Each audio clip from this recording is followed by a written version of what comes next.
நம்மளுடைய கிளாஸ்ல வந்து பாத்தீங்கன்னா BEd first year second semester அதாவது பாத்தீங்கன்னா இந்த கற்றலுக்காக மதிப்பிடுதல் அந்த சப்ஜெக்ட்ல இருந்து இம்பார்ட்டன்ட் 1 மார்க் கொஸ்டின் தான் இப்போ நம்ம பார்க்க போறோம். சரிங்களா? இந்த 1 மார்க் கொஸ்டினை பொறுத்தளவுக்கு பாத்தீங்கன்னா உங்களுக்கு வந்து எக்ஸாம் வந்து பாத்தீங்கன்னா நம்ம படிச்ச தியரிக்குள்ள இருந்து தான் கேட்கறாங்க. சரிங்களா? அதே மாதிரி ஒரு யூனிட்டுக்கு ஒரு கொஸ்டின் தான் உங்களுக்கு 1 மார்க் கொஸ்டின் கேட்கறாங்க. 5 யூனிட்டுக்கு 5 கொஸ்டின் கேட்கறாங்க. இப்போ பாத்தீங்கன்னா ஒரு யூனிட்ல நம்ம எல்லா ஃபுல்லா கவர் பண்ணனா ஒரு யூனிட்டுக்கு வந்து கிட்டத்தட்ட ஒரு 30-40 1 மார்க் கொஸ்டின் எடுத்தா தான் ஃபுல்லா கவர் பண்ண முடியும். அப்படி எடுக்கிறது நமக்கு கஷ்டம். அதே மாதிரி ஒரு யூனிட்டுக்கு ஒரு கொஸ்டினுக்காக நம்ம ஒவ்வொரு யூனிட்டுக்கும் 30-40 கொஸ்டின் படிக்கிறது டைம் ரொம்ப அதிகம் எடுத்துக்கிறோம். சரிங்களா? இப்போ வந்து பாத்தீங்கன்னா இந்த நம்ம கிளாஸ்ல வந்து பாத்தீங்கன்னா ஒரு யூனிட்டுக்கு வந்து ஒரு முக்கியமான 6 1 மார்க் கொஸ்டின் 7 1 மார்க் கொஸ்டின் அப்ப எடுத்திருக்கேன். சோ 1 மார்க் கொஸ்டினை பொறுத்தளவுக்கு இதை வந்து அப்ப நான் சொல்றதை வந்து நீங்க நோட் பண்ணி வச்சுக்கோங்க. இது உங்களுக்கு எக்ஸாமுக்கு வந்து உதவியா இருக்கும். இது ரிலேட்டடா கொஸ்டின் கேட்கறதுக்கும் உங்களுக்கு எக்ஸாமுக்கு வாய்ப்பு இருக்கு. சரிங்களா? ஓகே, இப்போ நம்ம இம்பார்ட்டன்ட் கொஸ்டின் போவோம். அதே மாதிரி இந்த அட்ஜஸ்ட்மென்ட் ஃபார் லேர்னிங் பொறுத்தளவுக்கு நான் ஆல்ரெடி நிறைய கிளாஸ் போட்டிருக்கேன். ஏன்னா இந்த சப்ஜெக்ட் முக்கியமான சப்ஜெக்ட் சொல்லி நிறைய கிளாஸ் போட்டிருக்கேன். நம்மளுடைய சேனல்ல போய் பிளேலிஸ்ட்ல பாத்தீங்கன்னா நான் இது வரைக்கும் அப்லோட் பண்ண எல்லா கிளாஸும் நீங்க பாத்துக்கலாம். சரிங்களா? ஓகே, இப்போ assessment for learning important 1 mark question. இப்போ 1 மார்க் கொஸ்டின்ல வந்து பாத்தீங்கன்னா ஃபர்ஸ்ட் யூனிட் வந்து மதிப்பிடலின் அடிப்படைகள். மதிப்பிடலின் அடிப்படைகள் கொஞ்சம் நான் வேகமா சொல்லிடுறேன், ஆன்சர் மட்டும் நான் சொல்றேன். சரிங்களா? ஃபர்ஸ்ட் கொஸ்டின் பாருங்க, அளவீடு என்பது யூனிட் 1 வந்து மதிப்பிடலின் அடிப்படைகள். ஃபர்ஸ்ட் கொஸ்டின் பாருங்க, அளவீடு குறிக்கும் பொருள். அளவீடு எதை குறிக்கும் அப்படி பாத்தீங்கன்னா ஆன்சர் வந்து பண்புகளை எண்களால் குறித்தல். சரிங்களா? செகண்ட் கொஸ்டின் பாருங்க, மதிப்பீடு எதை காட்டிலும் விரிவானது. ஆன்சர் வந்து அளவீடை காட்டிலும் மதிப்பீடு விரிவானது, அளவீடு. சரிங்களா? தேர்ட் கொஸ்டின் பாருங்க, கீழ்கண்டவற்றில் எது செயல்முறை மதிப்பீடு. கீழ்கண்டவற்றில் எது செயல்முறை மதிப்பீடு கேட்டிருக்காங்க. அதுக்கு என்ன ஆன்சர் பாத்தீங்கன்னா வாராந்திர வகுப்பு தேர்வு. அடுத்து இந்த சுமேட்டிவ் மதிப்பீடு என்பது நடத்தப்படுகிறது, எப்போது நடத்தப்படுகிறது அப்படி கேட்கிறாங்க. அதுக்கு ஆன்சர் வந்து பாத்தீங்கன்னா ஒரு காலாண்டு முடிவில் நடத்தப்படுகிறது. சரிங்களா? அடுத்து ஃபிஃப்த் கொஸ்டின் பாருங்க, கற்றலுக்காக மதிப்பீடு எதற்கு உதவுகிறது அப்படி பாத்தீங்கன்னா கற்பித்தல் கற்றலை மேம்படுத்த உதவுகிறது. அடுத்த ஆறாவது கொஸ்டின் பாருங்க, மதிப்பீட்டு முறைகளை தேர்வு செய்யும் போது எந்த கொள்கை முக்கியமானது. எந்த கொள்கை முக்கியமானது அப்படி கேட்டீங்கன்னா மேலுள்ள அனைத்தும். இது எல்லா கொள்கை நம்பகத்தன்மை செல்லுபடியாகுதல் எல்லாத்துக்கும் மேலுள்ள அனைத்தும். சரிங்களா? செவன்த் கொஸ்டின் பாருங்க, மதிப்பீட்டு முடிவுகளை அறிக்கை செய்வது எதை உள்ளடக்கியது அப்படின்னா மேலுள்ள அனைத்தும். இது எல்லாமே உள்ளடக்கியது தான். சரிங்களா? அடுத்து யூனிட் 2. யூனிட் 1ல 7 1 மார்க் கொஸ்டின் எடுத்துக்கேன். அடுத்து யூனிட் 2 பாருங்க, வகுப்பறையில் கற்றலுக்காக மதிப்பிடுதல். ஃபர்ஸ்ட் கொஸ்டின் பாருங்க, மாணவர்கள் மதிப்பீடு பரிமாற்றம் பெறுதல் மாதிரியில் முக்கியமான கவனம் செலுத்துவது எதுல கேட்டீங்கன்னா மனப்பாடம் செய்வது முக்கியமான கவனம் செலுத்துறான்னு சொல்லியிருக்காங்க. செகண்ட் கொஸ்டின் பாருங்க, நடத்தைவாத மாதிரி மதிப்பீட்டின் குறைபாடு எது. குறைபாடு என்னன்னா மனப்பாடத்தை ஊக்குவிக்கிறது தான் இந்த நடத்தை மாதிரி மதிப்பீட்டின் குறைபாடு. சரிங்களா? அடுத்து தேர்ட் கொஸ்டின் பாருங்க, கட்டமைப்புவாத அணுகுமுறையின் மதிப்பீடு வலியுறுத்துவது. கட்டமைப்புவாத அணுகுமுறை மதிப்பீடு வலியுறுத்துவது என்னன்னு கேட்டீங்கன்னா செயலியில் பங்கு அல்லது புரிதல்.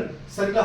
அடுத்து ஃபோர்த் கொஸ்டின் பாருங்க, தொடர்ச்சியான மற்றும் விரிவான மதிப்பீடு எதை உள்ளடக்கியது அப்படி பாத்தீங்கன்னா திட்டங்கள், பணிகள், தொகுப்புகள் இந்த மூணை உள்ளடக்கியது தான் அந்த தொடர் மதிப்பீடு. சரிங்களா? அடுத்து ஐந்தாவது கொஸ்டின் பாருங்க, பின் வருவனவற்றுள் எது ஆதார அடிப்படையிலான மதிப்பீடு. பின் வருவனவற்றுள் எது ஆதார அடிப்படையிலான மதிப்பீடு கேட்டாங்க தொகுப்பு நிகழ்வு ஆய்வு. அடுத்து இணை மற்றும் சுய மதிப்பீடு உதவுவது எதுனா சிந்தனை முன்னேற்றம். இந்த ரெண்டுக்காக தான் இந்த இணை மற்றும் சுய மதிப்பீடு உதவுகிறது. அடுத்து யூனிட் 3, வகுப்பறை மதிப்பீடுகளுக்கான கருவிகளும் உத்திகளும் மற்றும் பிரச்சனைகள். இது இம்பார்ட்டன்ட் கொஸ்டின். ஃபர்ஸ்ட் கொஸ்டின் பாருங்க, பின் வருவனவற்றில் எது வகுப்பறை மதிப்பீட்டு கருவி அல்ல. நல்லா கவனிச்சுக்க, கருவி அல்லன்னு கேட்டிருக்காங்க. விளம்பரம் தான் மதிப்பீட்டு கருவி அல்ல, மற்ற எல்லாமே மதிப்பீட்டு கருவி தான். இந்த விளம்பரம் மட்டும் தான் மதிப்பீட்டு கருவி அல்ல, அது வந்து என்ன விளம்பரம். சரிங்களா? செகண்ட் கொஸ்டின் பாருங்க, மதிப்பீட்டு அளவுகோல் பெரும்பாலும் எதை அளவிட பயன்படுகிறது. மதிப்பீட்டு அளவுகோல் பெரும்பாலும் எதை அளவிட பயன்படுகிறது பாத்தீங்கன்னா மனப்பாங்கு. தேர்ட் கொஸ்டின் பாருங்க, பின் வருவனவற்றுள் எது உணர்ச்சி களத்தை மதிப்பீடு செய்யும் கருவி. என்னன்னு கேட்டீங்கன்னா இந்த பொருள் அதாவது உந்துதல் அளவுகோல். நல்லா கவனிச்சுக்க, உந்துதல் அளவுகோல் தான், அதாவது ஆப்ஷன் பி தான் கரெக்டான ஆன்சர். அடுத்து ஃபோர்த் கொஸ்டின் பாருங்க, சிறு நிகழ்வு பதிவுகள் பெரும்பாலும் எதை பதிவு செய்ய பயன்படுகிறது. மாணவர்களின் நடத்தை, அதாவது ஆப்ஷன் பி தான் மாணவர்களின் நடத்தை பயன்படுகிறது. சரிங்களா? ஃபிஃப்த் கொஸ்டின் பாருங்க, பின் வருவனவற்றுள் எது மதிப்பீட்டில் ஒரு சீர்திருத்தம் ஆகும். பின் வருவவற்றில் எது மதிப்பீட்டில் ஒரு சீர்திருத்தமானா திறந்த புத்தக தேர்வு முறை. அடுத்து 6th क्वेश्चन பாருங்க. மதிப்பீட்டு வழிகாட்டிகள் பெரும்பாலும் எதை மதிப்பிட பயன்படுகிறது? எதை மதிப்பிட பயன்படுகிறது? 6th क्वेश्चन பாருங்க. படைப்புத்திறன்.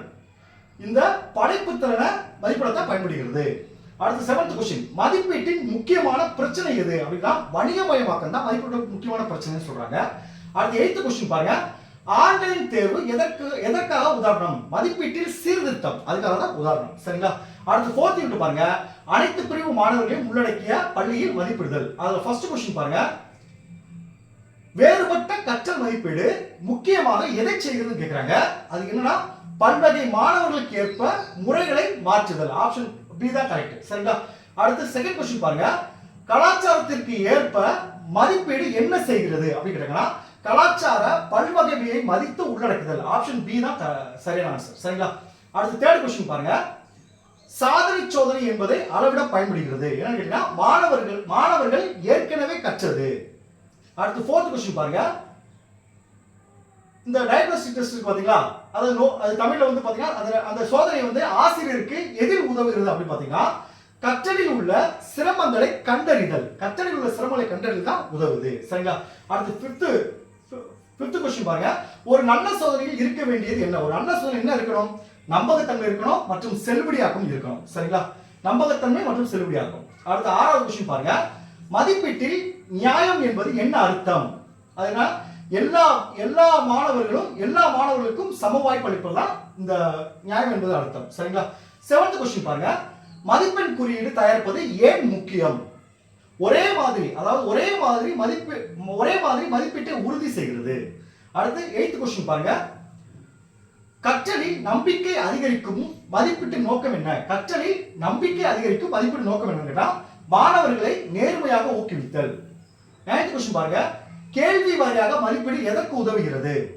மாணவர்களின் வலிமை மற்றும் பலவீனங்களை கண்டறிதல். 10th क्वेश्चन பாருங்க. மதிப்பீடு செய்வது எப்படி இருக்க வேண்டும்? அதாவது ஒன்றிணைந்த பள்ளியில் மாற்றுத்திறனாளி மாணவர்களை மதிப்பீடு செய்வது எப்படி இருக்க வேண்டும் கேட்டீங்கன்னா அவர்களின் தனிப்பட்ட தேவைகளை அடிப்படையாக கொண்டதா இருக்கணும்னு சொல்றாங்க. சரிங்களா? லாஸ்ட் யூனிட் பாருங்க. பரவலாக வழக்கத்தில் உள்ள மதிப்பீட்டு நடைமுறைகள் மற்றும் எண்ணியல் வடிவிலான மதிப்பீடு முறைகளை அறிவித்தல். அதாவது லாஸ்ட் யூனிட். ஃபர்ஸ்ட் क्वेश्चन பாருங்க. தற்போதைய மதிப்பீட்டு முறையின் குறைபாடு என்ன அப்படின்னு கேட்டீங்கன்னா மனப்பாடம் செய்வதை ஊக்குவிக்கும். செகண்ட் क्वेश्चन பாருங்க. கீழ்கண்டவற்றில் எது சிறந்த கற்றலுக்கு துணை புரிகிறது? கற்றலுக்கான மதிப்பீடுதான் சிறந்த கற்றலுக்கு துணை புரிகிறது. தேர்ட் क्वेश्चन பாருங்க. மாணவர் போர்ட்போலியோ என்பதன் பொருள் என்னன்னா மாணவர்களின் படைப்புகளின் தொகுப்பு. அவர்களுடைய படைப்புகளின் தொகுப்பு தான் அந்த மாணவர்கள் சொல்லுவாங்க. சரிங்களா? அடுத்து 4th क्वेश्चन பாருங்க. மைய நட்ட அளவுகள் அடங்குவன. சரிங்க? அந்த மெஷர்மென்ட் அந்த சென்ட்ரல் டெண்டன்சி இருக்கு பாத்தீங்களா? இதுல என்ன அடங்கும் அப்படின்னு பாத்தீங்கன்னா சராசரி, இடைநிலை, முகடு. அடுத்து 5th क्वेश्चन பாருங்க. தரவு பரவலை காட்டுவது எது? தரவு பரவலை காட்டுவது எதுன்னு கேட்டீங்கன்னா சிதறல். இந்த சிதறல் தான்